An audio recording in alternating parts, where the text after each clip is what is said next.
નમસ્કાર વિદ્યાર્થી મિત્રો, હું ચિંતન બારિયા. ઓટોમેટિવ સબ્જેક્ટના સ્ટાન્ડર્ડ 11ના યુનિટ 6 તેમાં સેશન પહેલું ટ્રાન્સમિશન સિસ્ટમનું મેન્ટેનન્સ વિશે આજે આપણે અભ્યાસ કરવાના છીએ. આપણે ધોરણ 9 તથા 10માં ટ્રાન્સમિશન સિસ્ટમનો આપણે અભ્યાસ કરી ચૂક્યા છીએ. તો કે ટ્રાન્સમિશન સિસ્ટમ એટલે શું? તો કે કોઈ પણ વસ્તુનું સ્થળાંતર કરવું, ટ્રાન્સમિશન.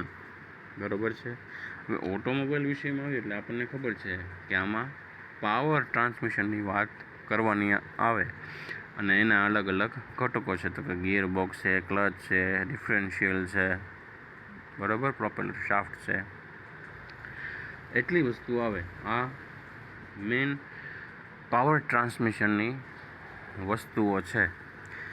આ બધી વસ્તુઓ વિશે ફરી પાછી આપણો આજે અભ્યાસ કરવાનો છે, પણ તેમાં તેની જાળવણી કઈ રીતના કરવાની છે એ વસ્તુનો ખ્યાલ આપણે મેળવવાનો છે. તો આજે આપણે આ નવું સેશનનો અભ્યાસ શરૂ કરીએ. તમને આકૃતિમાં દેખાડ્યું છે તે પ્રમાણે તો કે એન્જિન છે. એન્જિન પછી આપણે શું મૂક્યું છે? આપણું ગિયર બોક્સ દેખાય છે. ગિયર બોક્સ પછી આપણે યુનિવર્સલ જોઈન્ટ દ્વારા પ્રોપેલર શાફ્ટ અને ડિફરન્શિયલ સુધી આપણે આપણો પાવર ટ્રાન્સમિટ કરીએ છીએ. ત્યારબાદ રિયર એક્સલ દ્વારા આ પાવર ક્યાં પહોંચે છે? આપણા વ્હીલમાં. તો સૌથી પહેલાં આપણે ટ્રાન્સમિશન સિસ્ટમ કોને કહેવાય એનો અભ્યાસ કરી લઈએ. ફરીવાર તમારે રિવિઝન થશે, પણ એક વખત પાછું પડી લઈએ. તો કે ટ્રાન્સમિશન સિસ્ટમ એટલે એન્જિનમાં ઉત્પન્ન થતો પાવર વિવિધ ઘટકોમાંથી પસાર થઈ જ્યાં સુધી આપણી ફાઇનલ ડ્રાઈવ એટલે કે વ્હીલ સુધી જે પાવર પહોંચાડે તે આખા સિસ્ટમના માળખાને ટ્રાન્સમિશન સિસ્ટમ કહે છે. તેમાં અલગ અલગ ભાગોનો સમાવેશ થાય છે. તેની ચર્ચા કરવાની છે આપણે. બરાબર છે. તે ભાગો તમે ઓલરેડી ભણી જ ગયેલા છો, છતાં પણ આપણે આ સેશનમાં તેની ચર્ચા કરવાની રહેશે. તો સૌથી પહેલાં આવે છે ક્લચ.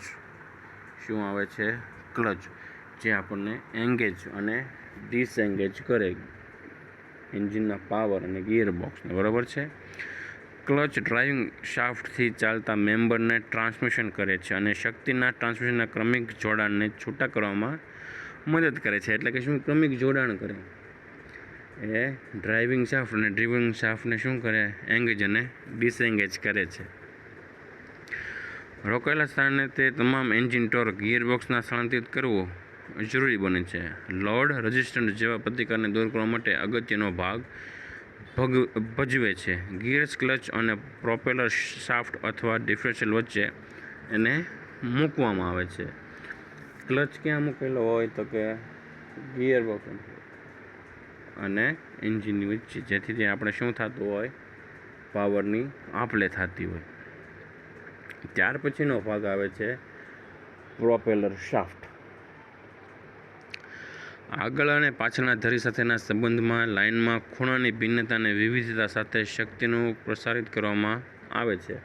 આપણને ખબર છે કે પ્રોપેલર શાફ્ટ સામાન્ય રીતે 1 કે 2 ભાગમાં બનેલી હોય. તેને યુનિવર્સલ જોઈન્ટ દ્વારા જોડાણ કરવામાં આવે. શું કામ?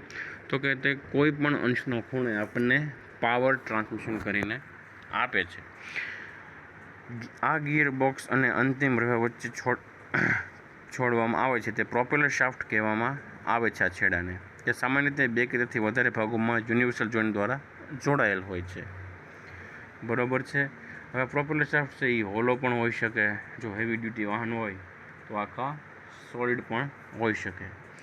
ત્યાર પછીનું યુનિટ આવે છે ડિફરન્શિયલ યુનિટ. શું આવે છે? Differential unit. ડિફરન્શિયલ એક ઉપકરણ છે તે દરેક જુદી જુદી સ્પીડે ફેરવા માટે મંજૂરી આપે છે.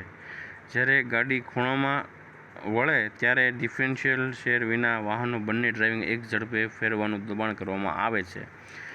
સામાન્ય રીતે સિમ્પલ ચેન ડ્રાઇવમાં મિકેનિઝમ દ્વારા સંચાલિત સામાન્ય ધરી પર હોય છે. ડિફરન્શિયલનું કામ શું? કે જ્યારે આપણે વળાંક લઈએ ત્યારે અંદરની બાજુનું જે વ્હીલ હોય એને કેવું ફેરવવાનું હોય? ધીરી સ્પીડે. અને જે બાહ્ય બાજુએ આપેલું હોય વ્હીલ એ કેવી રીતના ફરતું હોય? હાઈ સ્પીડે ફરતું હોય. આ પાછળનું જે રિયર એક્સલમાં એક વ્હીલ ધીરું અને એક વ્હીલ ફાસ્ટ ફેરવવાની જે કરામત છે એ કોણ કરે છે? અહીંયા ડિફરન્શિયલ યુનિટ કરતું હોય છે. ત્યારબાદ આપણે મોટરસાઇકલ ડ્રાઇવિંગ ચેનની સફાઈ કઈ કરવાના પગલાં વિશે અભ્યાસ કરવાનો છે.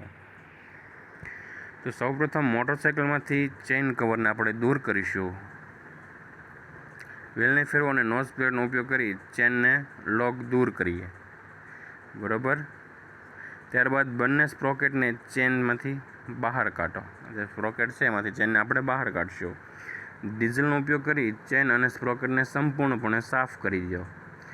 હવે ચેનને લૂછો અને તેને સારા ગ્રેડના લ્યુબ્રિકન્ટમાં મૂકો જેથી કરીને તેમાંથી અશુદ્ધિઓ દૂર થાય. હવે ચેનને ધીમે ફેરવો અને મુક્ત રોટેશન માટે તપાસો. બરાબર છે. હવે આ લ્યુબ્રિકન્ટમાંથી આપણે જે ચેન છે એ લઈ અને પછી ચડાવવાની છે અને તે મુક્ત રીતના ફરે છે કે નહીં એ જોવાની છે. આ રીતે આપણે મોટરસાઇકલની ડ્રાઇવિંગ ચેનની સફાઈ વિશે અને ટ્રાન્સમિશન સિસ્ટમ વિશે આપણે અહીં અભ્યાસ કર્યો.